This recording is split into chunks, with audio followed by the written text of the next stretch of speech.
Hello, good evening student. कैसे हैं आप सभी?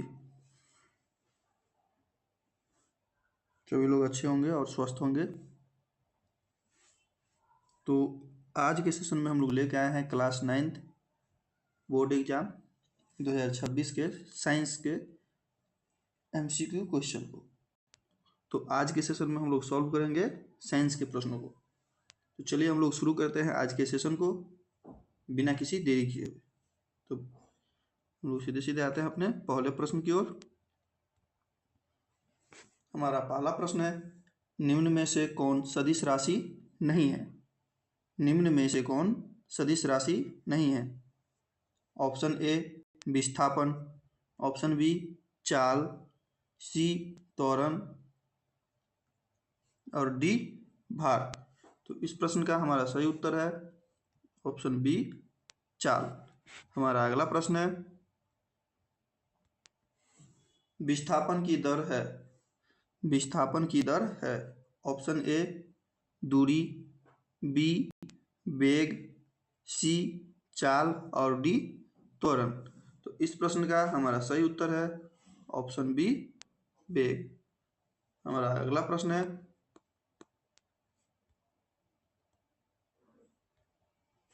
त्वरण का एसआई मात्रक है, त्वरण का एसआई मात्रक है। ऑप्शन ए मीटर पर सेकेंड,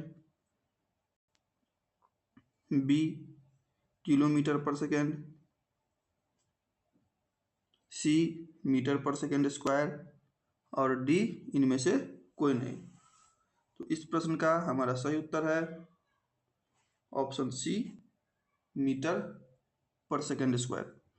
हमारा अगला प्रश्न है, यदि एक ही ताप पर दो गेंदें टकराती है तो क्या संरक्षित रहेगा? यदि एक ही ताप पर दो गेंदें टकराती है तो क्या संरक्षित रहेगा?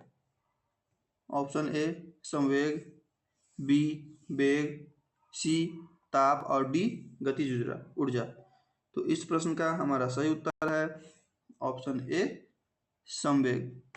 हमारा अगला प्रश्न है,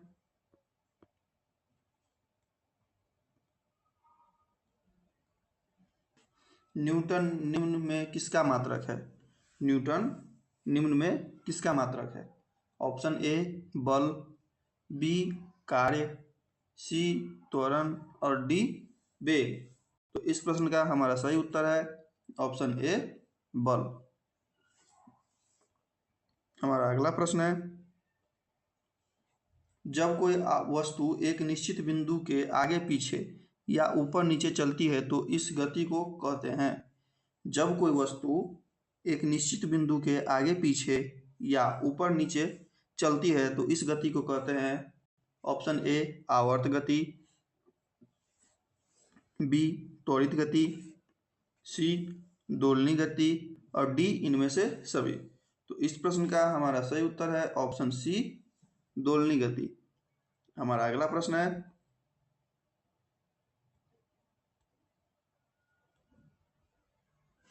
20 मीटर पर सेकेंड की चाल से यदि कोई व्यक्ति चल रहा है तो किलोमीटर प्रति घंटा में उसकी चाल क्या होगी? प्रश्न है, 20 मीटर प्रति सेकेंड की चाल से यदि कोई व्यक्ति चल रहा है तो किलोमीटर प्रति घंटा में उसकी चाल क्या होगी? ऑप्शन ए 2 किलोमीटर प्रति घंटा, बी 36 किलोमीटर प्रति घंटा, सी 72 किलोमीटर प्रति घंटा और डी 80 किलोमीटर प्रति घंटा। तो जैसा कि हम सभी जानते हैं कि अगर हमें मीटर प्रति सेकंड में दिया गया रहे चाल और उसको किलोमीटर प्रति सेकंड में बदलना हो चाल को, तो हम लोग क्या करते हैं, उसको 18/5 से गुना कर देते, सॉरी 18/5,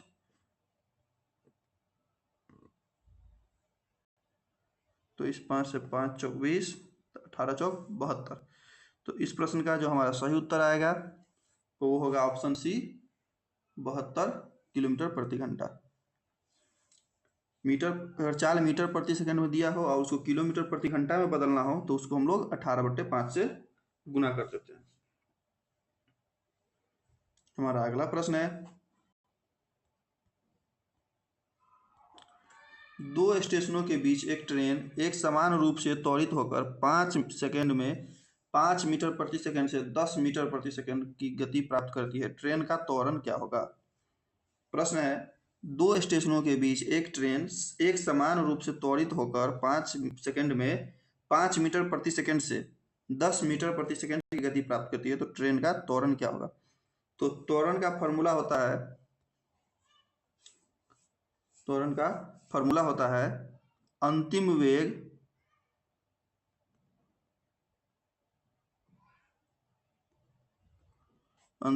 माइनस प्रारंभिक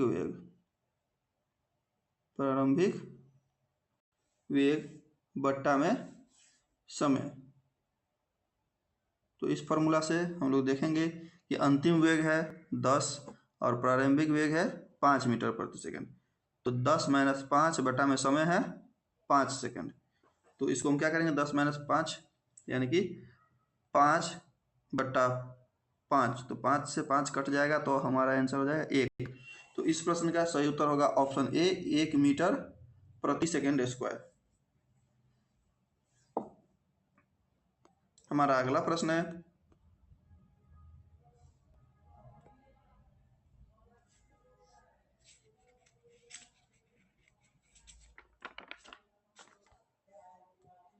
-24 सेंटीमीटर पर सेकंड की प्रारंभिक चाल और -4 सेंटीमीटर पर सेकंड स्क्वायर के त्वरण से गतिमान वस्तु कितने समय के बाद रुक जाएगी? प्रश्न है, 24 सेंटीमीटर पर सेकंड की चाल प्रारंभिक चाल और -4 सेंटीमीटर प्रति सेकंड स्क्वायर के त्वरण से गतिमान वस्तु कितने समय बाद रुक जाएगी? तो हमें निकालना है यहाँ पे समय। तो इसमें हम लोग गति का पहला नियम का समीकरण का प्रयोग करेंगे, यानी कि अंतिम वेग बराबर प्रारंभिक वेग प्लस AT। ए बराबर त्वरण और टी यानी कि समय। तो हम लोग जो फॉर्मूला यूज करेंगे वो होगा अंतिम वेग बराबर प्रारंभिक वेग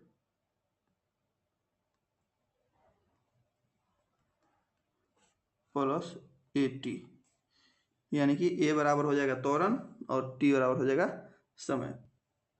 तो हम लोग यहाँ देखेंगे, तो यानी कि तो अंतिम वेग तो हमें दिया नहीं गया है, तो अंतिम वेग हो जाएगा 0 बराबर प्रारंभिक वेग दिया गया है 24 सेंटीमीटर प्रति सेकंड। तो 24 प्लस एक्सेलरेशन यानी कि त्वरण दिया हुआ है हमें -4 और समय हमें निकालना है। तो समय यहाँ पे लिख देंगे फॉर्मूला के हिसाब से। अब हम लोग आएंगे तो यहाँ पे जो इसका कैलकुलेशन करेंगे तो 4t हो जाएगा, यानी कि इधर 4t बराबर 24। तो हमें निकालना है t। तो t के वैल्यू 24 बट्टा में 4, 4 छक 24। तो इस प्रश्न का जो हमारा सही उत्तर होगा वो होगा ऑप्शन बी, 6 सेकंड। इस प्रश्न का सही उत्तर हो जाएगा आप लोगों का 6 सेकंड। बढ़ते हैं हम लोग अगले प्रश्न की ओर। और हमारा अगला प्रश्न कह रहा है, यदि F परिणाम का बल m द्रव्यमान की वस्तु में A त्वरण उत्पन्न करता है तो क्या होगा? Option A proportional m, B A inversely proportional 1/m, C A inversely proportional 1/f और D A बराबर F इंटू m। तो इस प्रश्न का जो हमारा सही उत्तर होगा वो हो जाएगा ऑप्शन बी, न्यूटन के गति के दूसरे नियम के हिसाब से। इसका जो दूसरा नियम है वो है F बराबर m इंटू ए। तो ए बराबर हो जाएगा F/m। तो यहाँ हमें निकालना क्या है,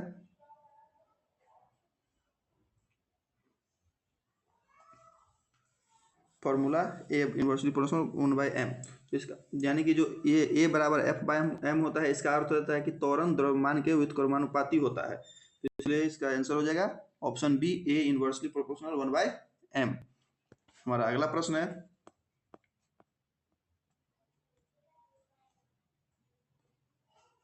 दाब का एसआई मात्रक क्या है? दाब का एसआई मात्रक क्या है? Option A nm, option B n/m², option C n/m³ और ऑप्शन डी n/m। तो इस प्रश्न का जो हमारा सही उत्तर हो जाएगा वो हो जाएगा ऑप्शन बी n/m²। हमारा अगला प्रश्न है, पृथ्वी के केंद्र पर गुरुत्वीय त्वरण का मान होता है। पृथ्वी के केंद्र पर गुरुत्वीय त्वरण का मान होता है ऑप्शन ए न्यूनतम, बी अनंत, सी शून्य और डी महत्तम। तो इस प्रश्न का जो हमारा सही उत्तर होगा वो हो जाएगा ऑप्शन सी शून्य। हमारा अगला प्रश्न है, चंद्रमा पर किसी वस्तु का भार पृथ्वी पर उसके भार का लगभग कितना गुना होता है? चंद्रमा पर किसी वस्तु का भार पृथ्वी पर उसके भार का लगभग कितना गुना होता है? तो ऑप्शन ए 2 गुना, बी 6 गुना, सी 1/2 गुना और डी 1/6 गुना। तो इस प्रश्न का हमारा सही उत्तर हो जाएगा ऑप्शन डी 1/6 गुना। हमारा अगला प्रश्न है,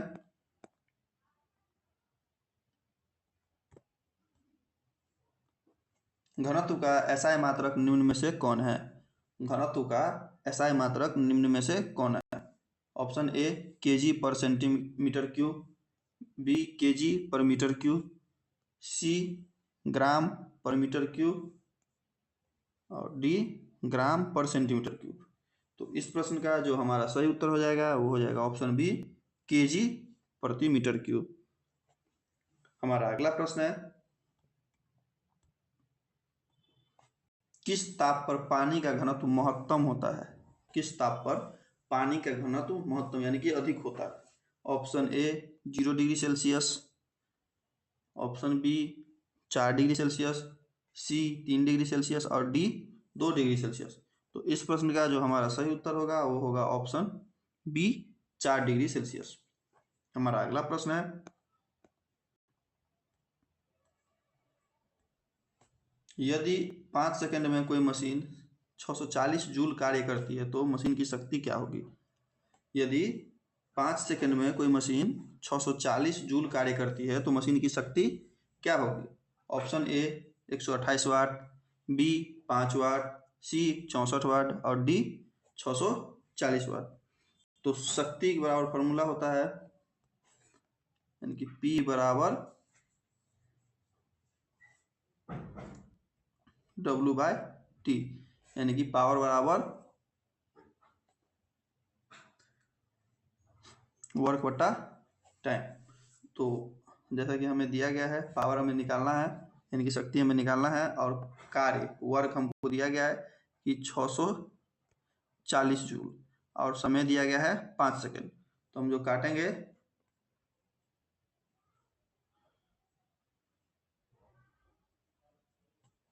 तो हमारा आंसर हो जाएगा 128 वाट।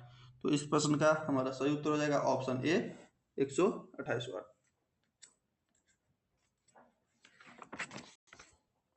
हमारा अगला प्रश्न है,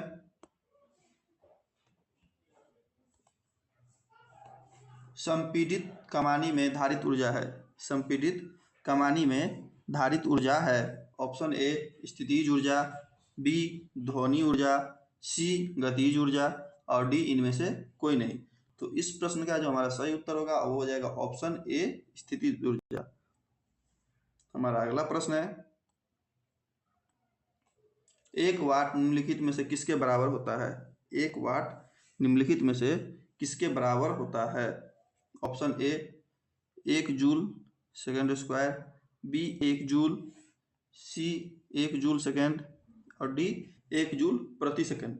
तो इस प्रश्न का जो हमारा सही उत्तर हो जाएगा वो हो जाएगा ऑप्शन डी 1 जूल प्रति सेकेंड। हमारा अगला प्रश्न है,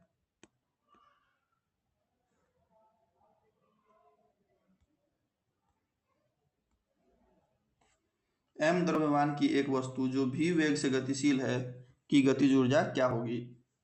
m द्रव्यमान की एक वस्तु जो भी वेग से गतिशील है की गतिज ऊर्जा क्या होगी?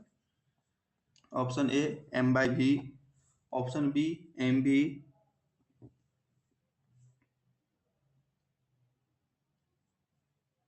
ऑप्शन सी 1/2 mv² और डी mv²। तो इस प्रश्न का जो हमारा सही उत्तर होगा वो हो जाएगा ऑप्शन सी 1/2 mv²। हमारा अगला प्रश्न है, यदि m तथा 2m द्रव्यमानों के दो पिंड एक समान वेग से चल रहे हैं तो इसकी गतिज ऊर्जाओं का अनुपात क्या होगा? यदि m तथा 2m द्रव्यमानों के दो पिंड एक समान वेग से चल रहे हैं तो इसकी गतिज ऊर्जाओं का अनुपात क्या होगा? ऑप्शन ए 1/2, बी 1/4, सी 1/5 और डी 1/3। तो दो पिंडों का जो द्रव्यमान हमें दिया गया है तो इसकी गति यानी कि काइनेटिक एनर्जी हमें निकालना है। तो काइनेटिक एनर्जी एक का हो जाएगा 1/2 mv² और दूसरे का हो जाएगा 1/2 2mv²। तो 2 से 2 कट जाएगा तो 1,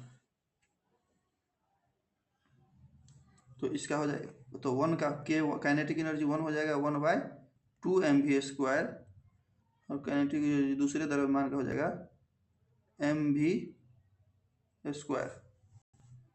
तो इसको दोनों को जब अनुपात में बदलेंगे तो 1/2 mv² बटा में 1/mv², तो इसका अनुपात निकल जाएगा हमें 1/2। तो इस प्रश्न का जो हमारा सही उत्तर हो जाएगा वो हो जाएगा ऑप्शन ए 1/2। हमारा अगला प्रश्न है,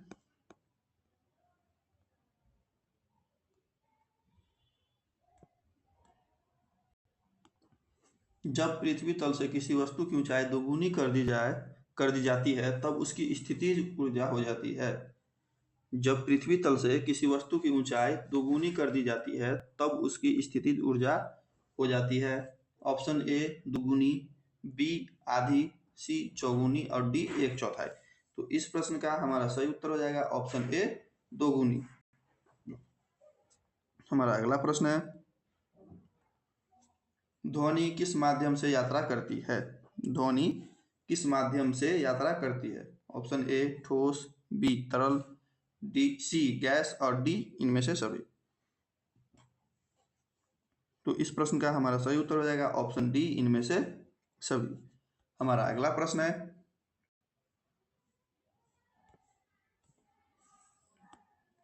निम्नलिखित में से कौन तरंगदैर्घ्य का मात्रक है? निम्नलिखित में से कौन तरंगदैर्घ्य का मात्रक है? Option A nanometre, B metre, C angstrom और डी इनमें से सभी।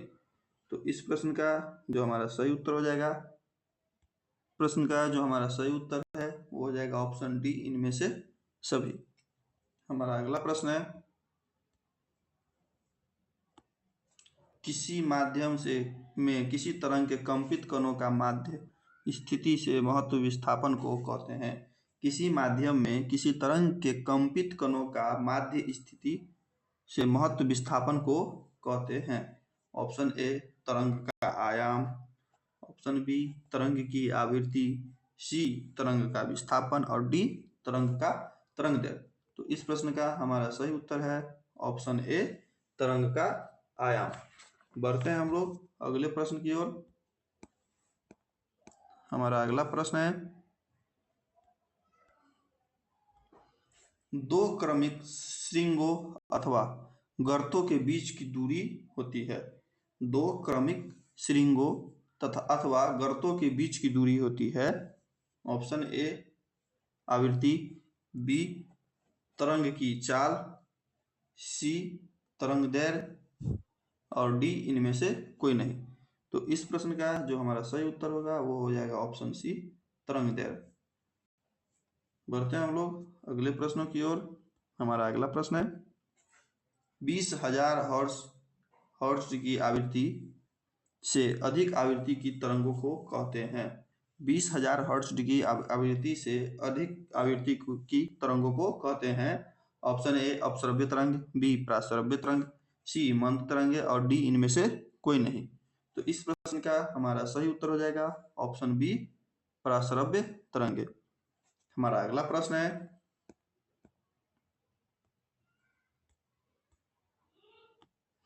प्रतिध्वनि ध्वनि की कौन सी घटना है? प्रतिध्वनि ध्वनि की कौन सी घटना है? ऑप्शन ए अपवर्तन, बी विक्षेपण, सी परावर्तन और डी इनमें से कोई नहीं। तो इस प्रश्न का हमारा सही उत्तर हो जाएगा ऑप्शन सी परावर्तन। हमारा अगला प्रश्न है, सामान्य वायुमंडलीय दाब पारे का होता है। सामान्य वायुमंडलीय दाब पारे का होता है। Option A 7.6 centimetre, B 76 centimetre, C 76 mm और डी 760 सेंटीमीटर। तो इस प्रश्न का हमारा सही उत्तर हो जाएगा ऑप्शन बी 76 सेंटीमीटर। हमारा अगला प्रश्न है,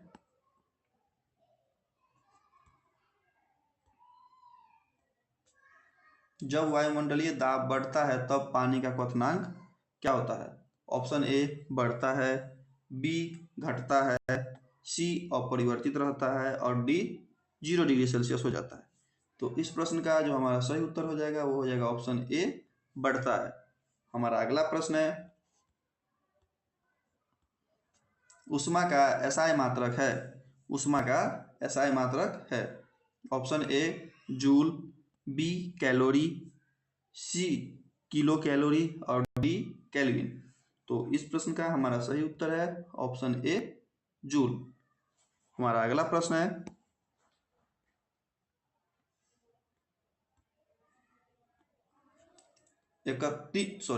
300 केल्विन निम्न में से किसके बराबर है?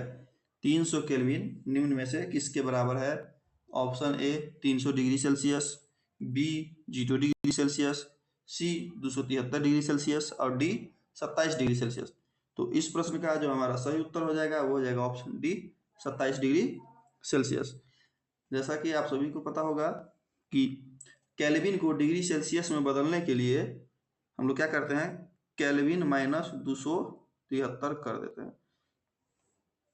तो यहाँ पर जाएगा 300 माइनस 273 बराबर हो जाएगा 27 डिग्री सेल्सियस।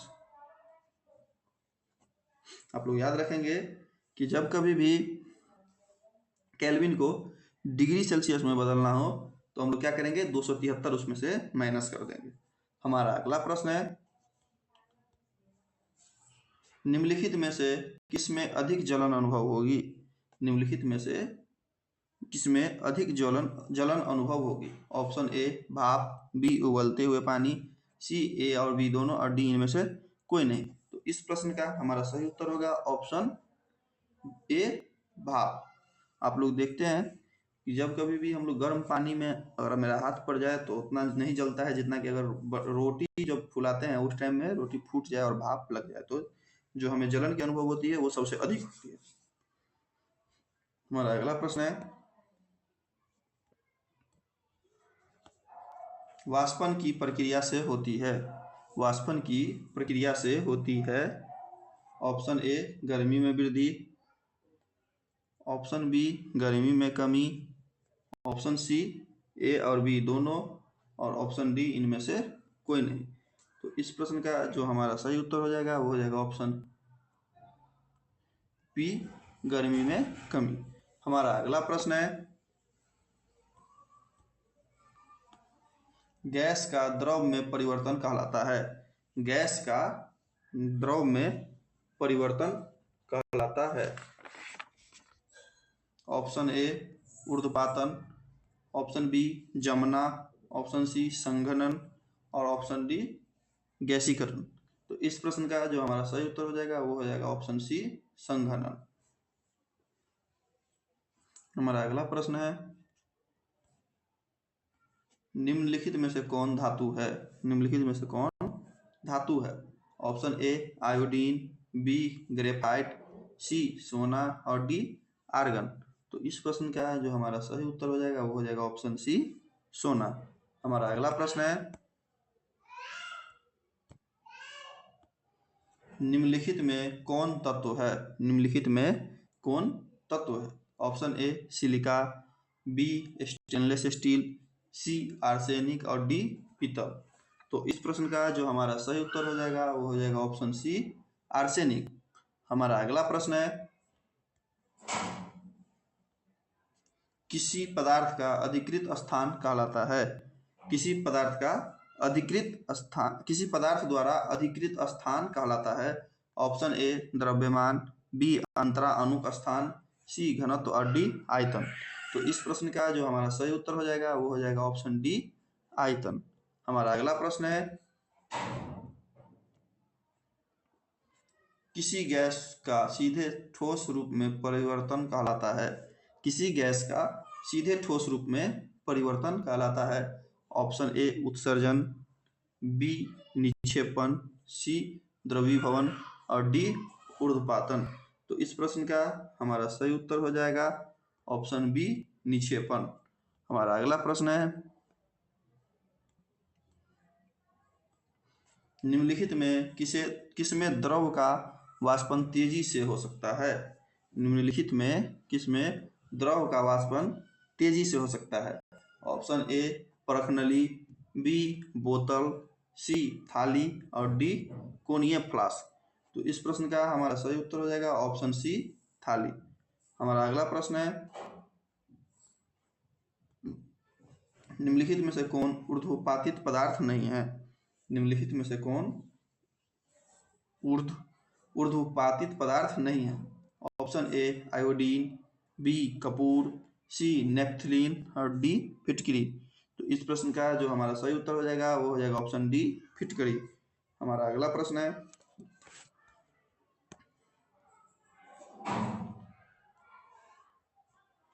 पायस क्या है? पायस क्या है? ऑप्शन ए दो गैसों का मिश्रण, बी दो मिश्रणशील द्रवों का मिश्रण, सी दो ठोस पदार्थों का मिश्रण और डी दो अमिश्रणशील द्रवों का मिश्रण। तो इस प्रश्न का जो हमारा सही उत्तर हो जाएगा वो हो जाएगा ऑप्शन डी दो अमिश्रणशील द्रवों का मिश्रण। हमारा अगला प्रश्न है,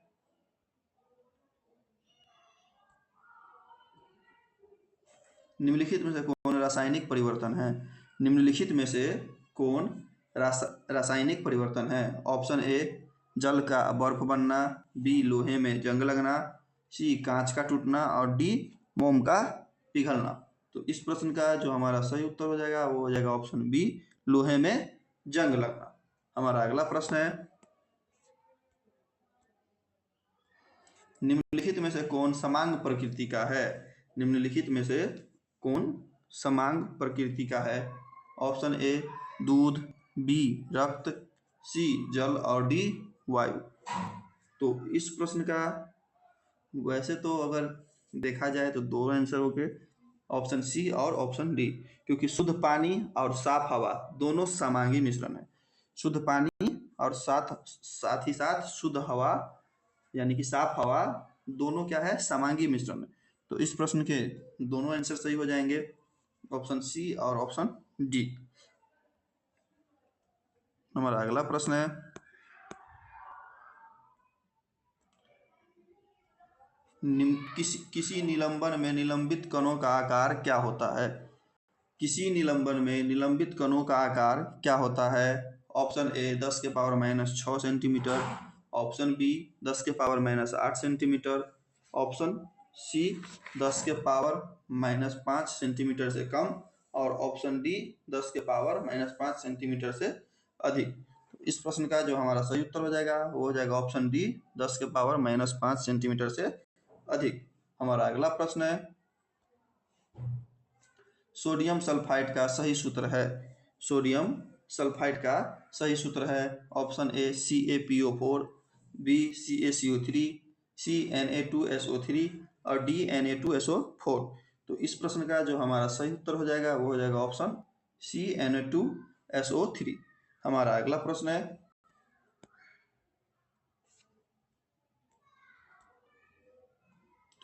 Fe2SO4 में Fe की संयोजकता है।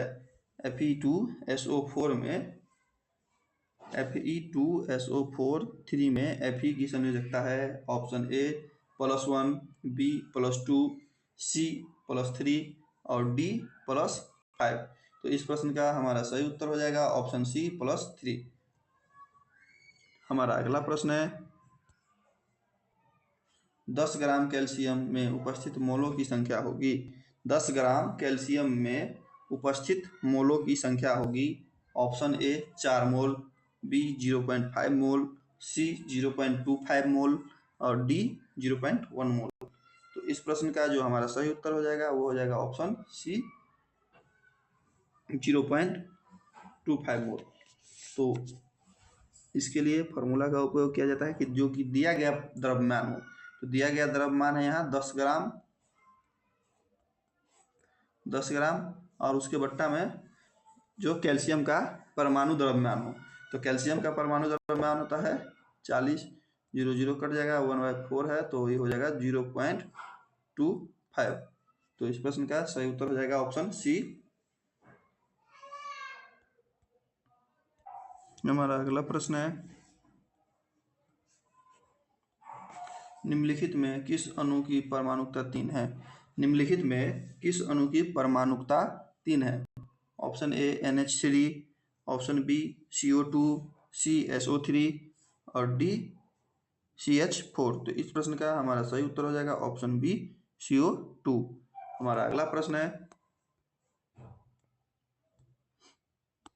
CO का मोलर द्रव्यमान है। CO का मोलर द्रव्यमान है option A 14 AMU, B 44 AMU, C 22 AMU और डी 28 AMU। तो इस प्रश्न का हमारा सही उत्तर हो जाएगा ऑप्शन डी 28 AMU। CO में C का मोलर द्रव्यमान यानी कि कार्बन का मोलर द्रव्यमान हो जाएगा 12 AMU और ऑक्सीजन का मोलर द्रव्यमान हो जाएगा 16 AMU। तो दोनों को मिला करके CO का मोलर द्रव्यमान हो जाएगा 28 AMU। बढ़ते हैं हम लोग अगले प्रश्न की ओर। निम्नलिखित में से कौन त्रिबंधक तत्व है। निम्नलिखित में से कौन त्रिबंधक तत्व है। Option A nitrogen, option B argon, option C carbon और option D oxygen.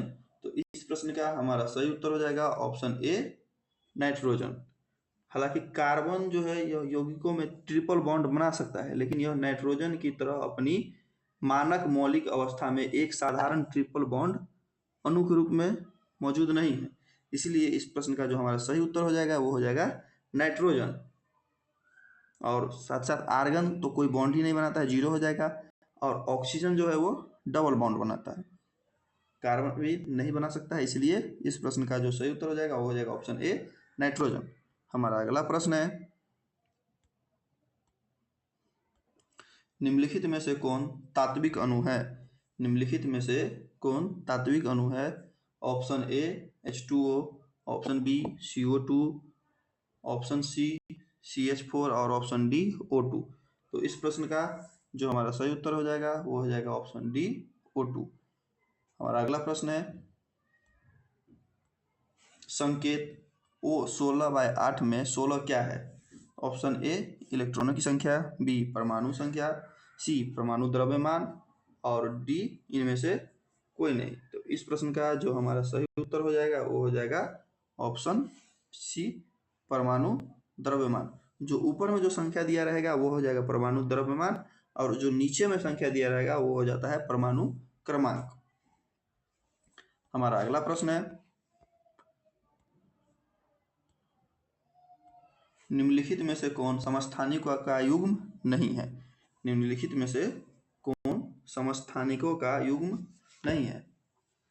Option A सी 12-6 और सी 14-6, ऑप्शन बी N 14-7 और N 14-6, option C H 1/1, H 2/1, option D Cl 35-17 और Cl 37-17।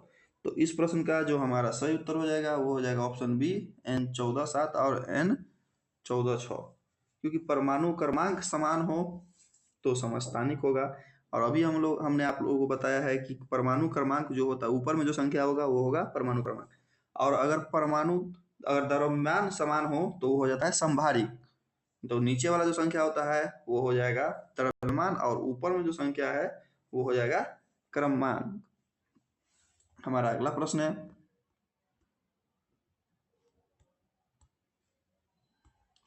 सोडियम का इलेक्ट्रॉनिक विन्यास है।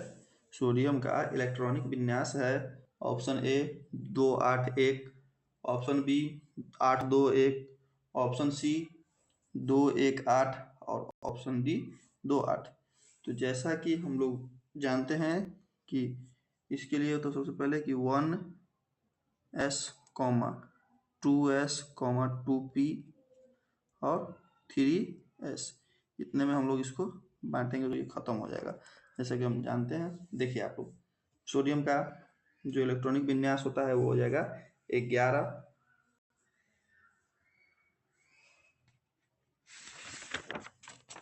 11 होगा। तो जैसे कि 1s, तो s में 2 इलेक्ट्रॉन होते हैं, और 2s फिर s में 2 हो जाएगा, p में 6 हो जाता है, और फिर s में 2।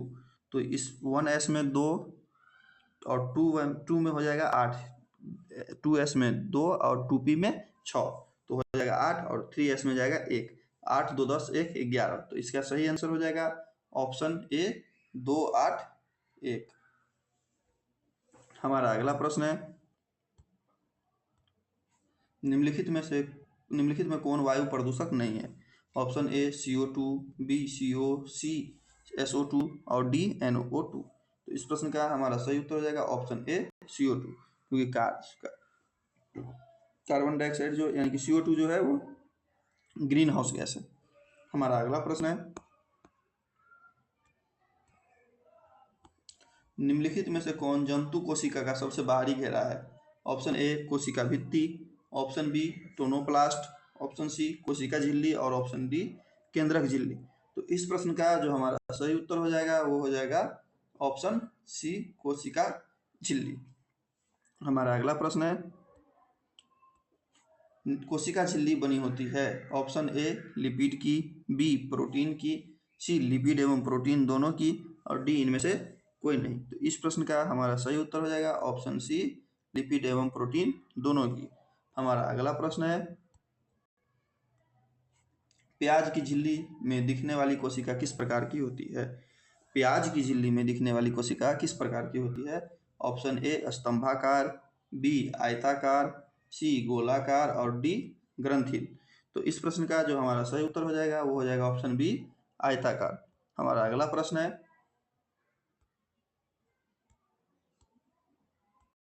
निम्नलिखित में कौन साधारण अस्थायी ऊतक है।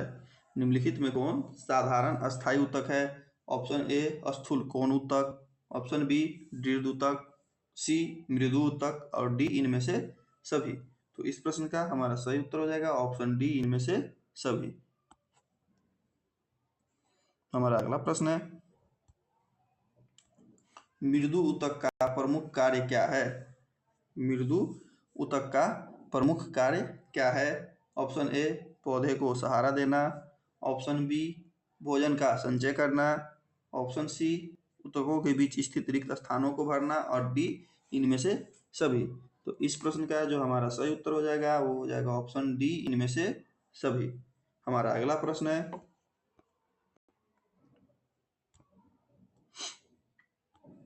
स्टार्च एक प्रकार है। स्टार्च एक प्रकार है ऑप्शन ए प्रोटीन का, बी वसा का, सी कार्बोहाइड्रेट का और डी विटामिन का। तो इस प्रश्न का हमारा सही उत्तर हो जाएगा ऑप्शन सी कार्बोहाइड्रेट का। हमारा अगला प्रश्न है, स्पाइरोगायरा निम्नलिखित में से किस शैवाल का उदाहरण है। स्पाइरोगायरा निम्नलिखित में से किस शैवाल का उदाहरण है। ऑप्शन ए भूरा शैवाल, बी नील हरित शैवाल, सी हरित शैवाल और डी लाल शैवाल। तो इस प्रश्न का हमारा सही उत्तर हो जाएगा ऑप्शन सी हरित शैवाल। हमारा अगला प्रश्न है,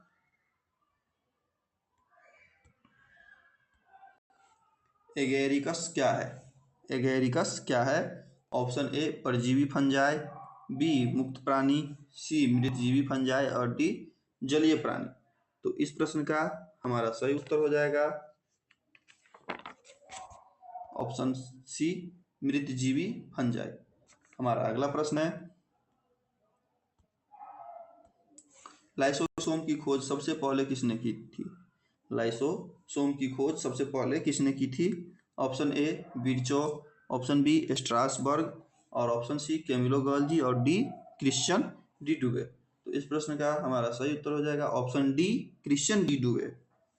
देखिए आप लोग, ऑप्शन डी भी हो गया और डी डुवे भी आ गया। हमारा अगला प्रश्न है,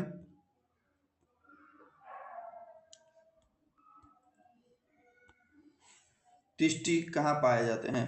क्रिस्टी कहाँ पाए जाते हैं? ऑप्शन ए लाइसोसोम में, ऑप्शन बी लवक में, ऑप्शन सी माइटोकॉन्ड्रिया में, और ऑप्शन डी केंद्रक में। तो इस प्रश्न का हमारा सही उत्तर हो जाएगा माइटोकॉन्ड्रिया में। 1 मिनट के आप लोगों से लिए 1 मिनट के लिए आप लोगों से क्षमा मांगेंगे। हम लोग क्लास को आगे कंटिन्यू करते हैं। कहाँ तक हो गया था? शायद क्वेश्चन 65 तक हो गया था। हमारा अगला प्रश्न है, श्वसन से संबंधित एंजाइम मौजूद होते हैं। श्वसन से संबंधित एंजाइम मौजूद होते हैं। ऑप्शन ए मैट्रिक्स में, बी लवक में, सी राइबोसोम में, और डी अंतःद्रव्ययी जालिका में। तो इस प्रश्न का हमारा सही उत्तर हो जाएगा ऑप्शन ए मैट्रिक्स में। हमारा अगला प्रश्न है, रंगहीन एवं श्वेत प्लेस्टिड को कहते हैं। रंगहीन एवं श्वेत प्लेस्टिड को कहते हैं। Option A chloroplast, B leucoplast, C chromoplast, और डी इनमें से कोई नहीं। तो इस प्रश्न का हमारा सही उत्तर हो जाएगा ऑप्शन बी ल्यूकोप्लास्ट, यानी कि ऑप्शन बी ल्यूकोप्लास्ट। हमारा अगला प्रश्न है,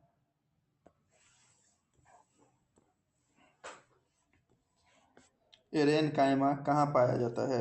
एरेनकाइमा कहाँ पाया जाता है? ऑप्शन ए तने के शीर्ष भाग में, बी विभवज्योतिकी ऊतक में, सी जलीय पौधों में, और डी मृत कोशिकाओं में। तो इस प्रश्न का हमारा सही उत्तर हो जाएगा ऑप्शन सी जलीय पौधों में। हमारा अगला प्रश्न है, जाइलम ऊतक में क्या पाए जाते हैं? जाइलम ऊतक में क्या पाए जाते हैं? ऑप्शन ए वाहिकाएं, बी चालनी नलिकाएं, सी वाहिनिकाएं, और डी ए एवं सी दोनों। तो इस प्रश्न का हमारा सही उत्तर हो जाएगा ऑप्शन डी ए एवं सी दोनों, यानी कि वाहिकाएं एवं वाहिनिकाएं। हमारा अगला प्रश्न है,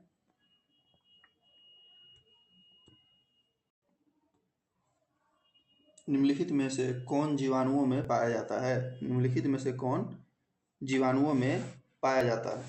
ऑप्शन ए केंद्रक, बी केंद्रक झिल्ली, सी केंद्रिका, और डी इनमें से कोई नहीं। तो इस प्रश्न का जो हमारा सही उत्तर हो जाएगा वो हो जाएगा ऑप्शन डी इनमें से कोई नहीं। हमारा अगला प्रश्न है, निम्नलिखित में से कौन पादप जगत का सबसे बड़ा समूह है? निम्नलिखित में से कौन पादप जगत का सबसे बड़ा समूह है? ऑप्शन ए कवक, बी एंजियोस्पर्म, सी शैवाल, और डी टेरिडोफाइटा। तो इस प्रश्न का हमारा सही उत्तर हो जाएगा ऑप्शन बी एंजियोस्पर्म। हमारा अगला प्रश्न है,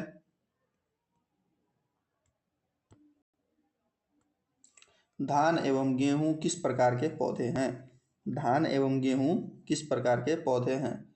ऑप्शन ए एक बीजपत्री, बी द्विबीजपत्री, सी जिम्नोस्पर्म, और डी इनमें से कोई नहीं। तो इस प्रश्न का जो हमारा सही उत्तर हो जाएगा वो हो जाएगा ऑप्शन ए एक बीजपत्री। हमारा अगला प्रश्न है, भोजन में लौह खनिज की कमी से होने वाला रोग निम्न में से कौन सा है? भोजन में लौह खनिज की कमी से होने वाला रोग निम्न में से कौन है? ऑप्शन ए दम्मा, बी पायरिया, सी यकृत कैंसर, और डी एनीमिया। तो इस प्रश्न का हमारा सही उत्तर हो जाएगा ऑप्शन डी एनीमिया। हमारा अगला प्रश्न है, निम्नलिखित में से कौन शरीर के जोड़ों को प्रभावित करने वाला रोग है? निम्नलिखित में से कौन शरीर के जोड़ों को प्रभावित करने वाला रोग है? ऑप्शन ए क्षय रोग, बी हेपेटाइटिस, सी गठिया और डी डायरिया। तो इस प्रश्न का हमारा सही उत्तर हो जाएगा ऑप्शन सी गठिया। हमारा अगला प्रश्न है, निम्न में से कौन संक्रामक रोग है? Option A rabies, B kala-azar, C diphtheria और डी इनमें से सभी। तो इस प्रश्न का हमारा सही उत्तर हो जाएगा ऑप्शन डी इनमें से सभी। हमारा अगला प्रश्न है, निम्न में से कौन खरीफ फसल है? निम्न में से कौन खरीफ फसल है? ऑप्शन ए मूंग, बी धान, सी गेहूं और डी सरसों। तो इस प्रश्न का जो हमारा सही उत्तर है वो हो जाएगा ऑप्शन बी धान। हमारा अगला प्रश्न है,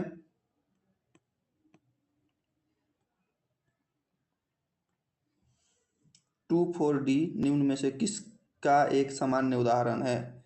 2,4-D निम्न में से किसका एक सामान्य उदाहरण है? ऑप्शन ए पादप रोग का, बी खरपतवार नाशी का, सी पीरक नाशी का और डी इनमें से कोई नहीं। तो इस प्रश्न का जो हमारा सही उत्तर होगा वो हो जाएगा ऑप्शन बी खरपतवार नाशी का। हमारा अगला प्रश्न है,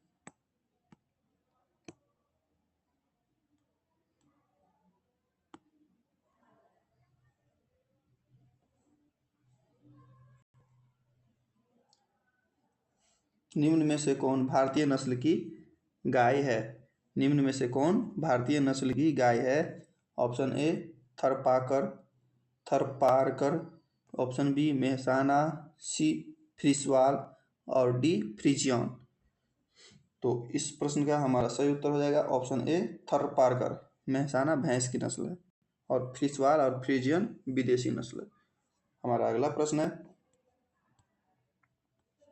निम्नलिखित में से कौन कुक्कुटों को होने वाला एक गंभीर संक्रामक रोग है?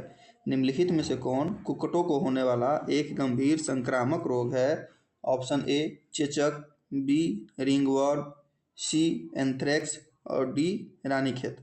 तो इस प्रश्न का हमारा सही उत्तर है ऑप्शन डी रानीखेत। हमारा और चलिए इनके चारों ऑप्शन को देख ले।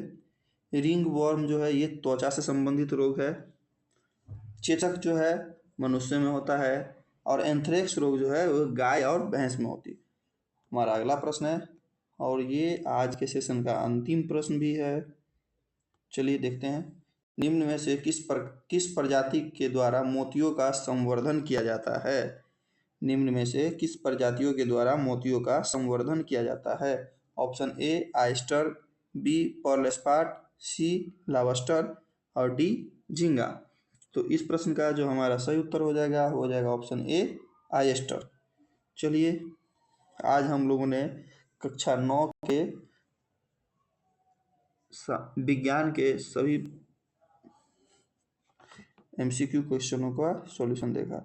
चलिए अब आप लोगों के लिए है कि आप लोग हमारे WhatsApp channel S Kumar career academy को ज्वाइन कर लेंगे आगे भी इस प्रकार से जुड़े रहने के लिए, और किसी भी प्रकार की महत्वपूर्ण सूचना जो कि जानकारी हो आप लोग से रिलेटेड हो उसको हम शेयर करेंगे इस ग्रुप में। तो आप लोग क्यूआर कोड को स्कैन करके व्हाट्सएप चैनल से जुड़ जाएंगे। धन्यवाद। थंबनेल में हम अपना इंस्टाग्राम आईडी भी दे देंगे आज आप लोगों के लिए, तो आप लोग इंस्टाग्राम से भी जुड़ करके अगर आपको अपने करियर से रिलेटेड किसी भी प्रकार की समस्या हो तो उससे आप रिलेटेड आप हमसे प्रश्न कर सकते हैं, हम उसका समाधान आप लोगों को देंगे। धन्यवाद। जय हिंद।